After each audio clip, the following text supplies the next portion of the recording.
Hi, I'm staff writer Jae Ardoin, and on this week's episode of Coach's Corner, I'm talking with the swim head coach, Coach Abrams, about the upcoming county and state meets. Okay, so over this week, you guys had a meet at Adairsville High School. You guys both won on both sides, boys and girls, and you guys also came home with 3 new state times. Just how did you guys prepare for this meet? I mean, we're kind of just sticking to what we've been doing. We go to practice, we work really hard in the pool, we work on our strength and conditioning. So it's the real focus is making sure we do all the little things at practices to lead up to a good swim going into a Saturday like we just had. And but yeah, we definitely killed it. We got first place in both boys and girls, a lot of state cut times.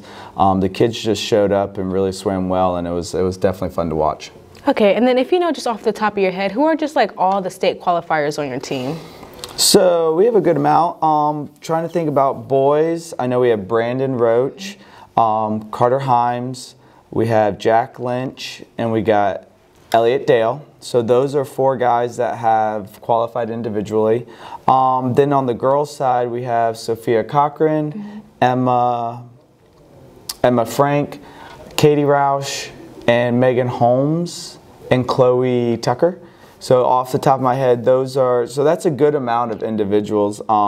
We just had at this recent state meet, Megan Holmes and Chloe Tucker get a state cut time, and they're freshmen, and so they're really coming on strong. Elliot Dale got a 100 fly time that he's been working really hard for. So we were really happy and excited this weekend. Okay, that's good. And then on each side for the boys and girls, who is that one person that just stands out as a swimmer in general? I mean, we got a lot of talent on the team. To narrow it down to being one, I would like to say that when it's talking about not just skill-wise but leadership-wise, Jonah Hendrickson has really come on strong this year. He's been working really hard in the pool, but he's definitely stepped up as a leader. He's one of the captains of the team. He's helping us as coaches write sets for the kids to help improve their technique. He's just really encouraging, and I mean, there's a lot of talent on the team, so he's not the only one, but he's one that stands out to me right now. Okay, and then just tell me about the girls' side. Who's that one person that really catches your eye for the girls? So one girl, overall, Katie Roush has been a real leader on the team that has really stepped up and kind of help us coaches what we're saying to repeat it, and then for the swimmers to hear it from one of their fellow swimmers, to make sure you're showing up to practice, make sure you're working hard, make sure you're taking counties serious because this is a big deal to the team.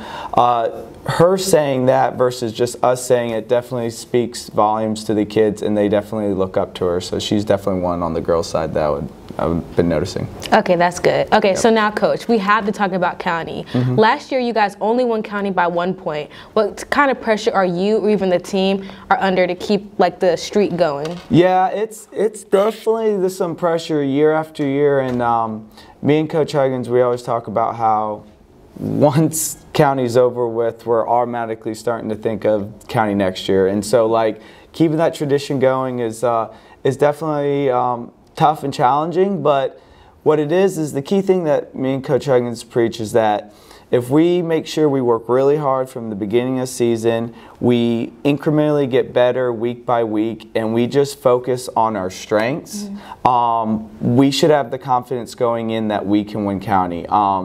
We have to have focus. We don't go into counties thinking that we automatically won just because the streak's going.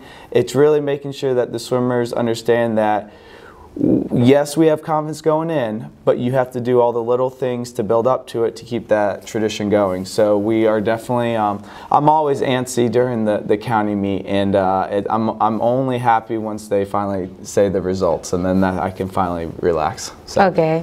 And so then, other than just swimming and getting reps, and I know you mentioned about focusing and going into the meet and stuff like that, just mentally preparing, eating, what do you guys do for county in those terms? I mean, so we definitely talk to the kids about eating food for fuel versus just eating stuff that's not good for you. So I mean, we don't go into a dietitian or anything like that. We just tell them that just be smart, especially going into county, make sure you're paying attention that you're not hanging around friends that are sick, you're getting sleep, you're getting rest, you're really fine-tuning all of the things to get ready and prepared for county.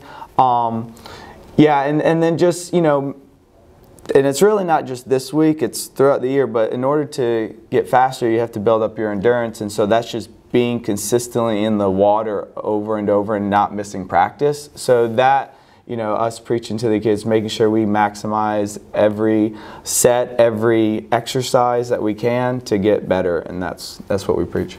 Okay, and so then ever since county has been going on in this county, you guys have won every single meet leading up to this year.